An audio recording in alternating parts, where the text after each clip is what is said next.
आज मैं लाई हूँ इमली आलू बुखारे की चटनी। बहुत ही आसान रेसिपी के साथ देखते ही आपके मुंह में पानी आ जाए। इतनी मज़ेदार और आसान रेसिपी कि आप बना के फ्रीज़र में रख दें। हर चाट और स्नैक की जान, खाते ही मज़ा दुबाला हो जाए। बना के ज़रूर रखें और इस वीडियो को फुल वॉच करें। आए रेसिपी स्टार्ट करते हैं। इट्स मी ज़ैनब, आप देख रहे हैं सैनिस किचन एंड व्लॉग्स। इमली को मैंने पहले भिगो रखा था। 1 कप इमली और हाफ कप आलू बुखारा मैंने लिया। इन दोनों चीज़ों को मैंने आधा घंटा पहले भिगो के रख दिया था। एक पैन में इमली और आलू बुखारा जो भिगोया हुआ है वो हमने डाल देना है। साथ 1 से 1.5 कप पानी डाल देना है।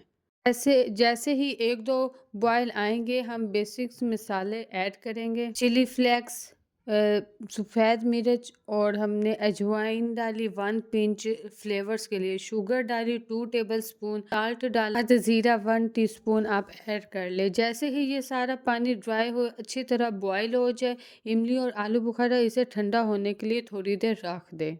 जैसे कूल डाउन हो जाए आप किसी स्ट्रेनर या बास्केट की मदद से सारा गिटके गुठलियाँ वगैरह अलग कर ले और आपकी लास्ट में लेमन जूस 1 स्पून या फिर 1 स्पून आप विनेगर वाइट सिरका वो ऐड कर दें। ये आप डिब्बी में डाल के रखें, किसी कंटेनर में डालें और आपकी महीने बिल्कुल ठीक रहेगी।